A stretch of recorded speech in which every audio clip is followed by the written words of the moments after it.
Tonsure Trudeau manque les notes au Québec. Il existe une étiquette linguistique bien établie qui a été adoptée au Québec au cours des dernières décennies. Elle est venue après un siècle ou plus de lutte et seulement une fois que l'équilibre fondamental du pouvoir est passé de la minorité anglophone de la province à sa majorité francophone. Cette étiquette est basée sur une générosité d'esprit. Une majorité francophone, sachant que sa langue jouit de la protection de l'État, ne perçoit plus la minorité anglophone de la province comme une menace. À son tour, la minorité anglophone accepte la primauté du français, en sachant que les institutions anglaises peuvent non seulement durer, mais prospérer. Les tensions s'échappent parfois, mais elles ne définissent plus la relation linguistique. Le Premier ministre Justin Trudeau a enfreint cette étiquette de façon spectaculairement inégale la semaine dernière lors d'une assemblée publique à Sherbrooke, au Québec. Monsieur Trudeau a refusé de répondre à une femme anglophone, qui n'était pas moins préoccupée par l'accès médiocre aux services de santé mentale en anglais, dans sa propre langue. Merci d'avoir utilisé les deux langues officielles, a dit Monsieur Trudeau à Judy Ross, mais nous sommes au Québec, alors je vais répondre en français.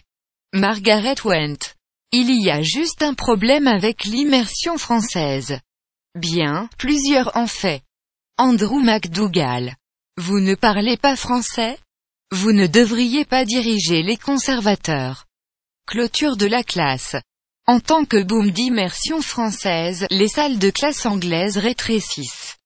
Ce n'était pas seulement grossier pour les anglophones. Il était condescendant avec les francophones. Quel genre de logique embrouillée amènerait quelqu'un, et encore moins le fils du père du bilinguisme officiel, à agir ainsi? Est-ce que Monsieur Trudeau pensait qu'il marquerait des points avec les électeurs francophones en humiliant un anglophone? Répondrait-il à un franco-albertan inquiet des services en français en lui disant de parler anglais? Peut-être, à en juger par son insistance à répondre en anglais à une question posée en français à une mairie de Peterborough, en Ontario. Monsieur Trudeau fit une tentative pour s'excuser de son bavure à Sherbrooke. Mais auparavant, plusieurs plaintes ont été déposées auprès du commissariat aux langues officielles, qui doit maintenant examiner si le bureau du conseil privé. L'organisme ne peut que sanctionner les institutions et non les personnes. A enfreint la loi sur les langues officielles. L'un des plus fiers de Pierre Trudeau. Héritage inutile de dire que papa n'aurait pas été amusé.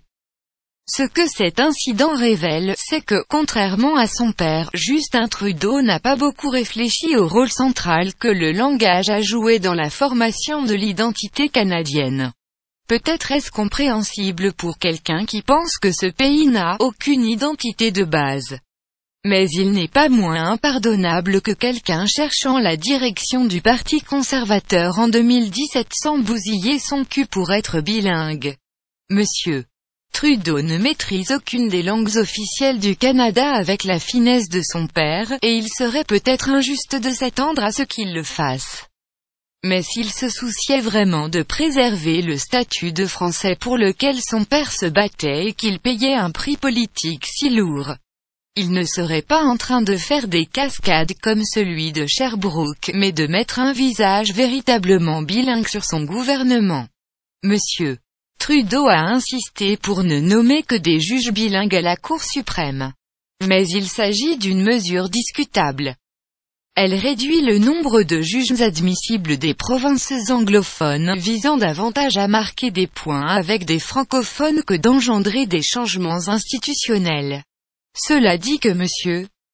Trudeau n'a pas imposé la même exigence à son cabinet ou à son cercle intérieur. C'est pourquoi son comportement à Sherbrooke semblait si gauche aux francophones du Québec. Il a complètement raté le point sur ce qui compte pour eux, qui est la représentation proportionnée aux plus hautes instances de leur gouvernement fédéral. Le départ de Stéphane Dion a quitté le cabinet fédéral sans ministre francophone senior, à moins que vous ne comptiez Marc Garneau. Monsieur Trudeau ne peut pas inventer de lourds frappeurs francophones qui n'existent pas. Bien que le nouveau ministre du Commerce international, François-Philippe Champagne, semble être préparé pour en faire un. La plupart des ministres québécois de M. Trudeau n'ont pas les coups pour les plus grands postes au sein du cabinet. M. Trudeau représente une circonscription montréalaise mais, étant donné sa trajectoire personnelle, il n'a jamais eu l'oreille au Québec. Sans lieutenant québécois ni francophone rattaché à son cercle, il a toujours risqué de se décourager. Il l'a montré à Sherbrooke. Grand temps.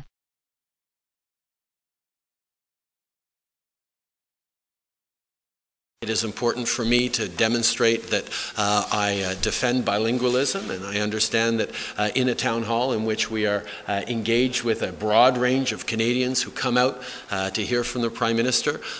In Sherbrooke, in Quebec, the town hall happened in French. I was glad to take questions in English.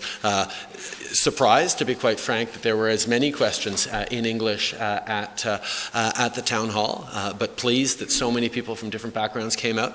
I will always defend official bilingualism. I believe deeply in it, but I also understand the importance of speaking French, of defending the French language in Quebec, and that is something I will continue to do while respecting minority language rights across the country.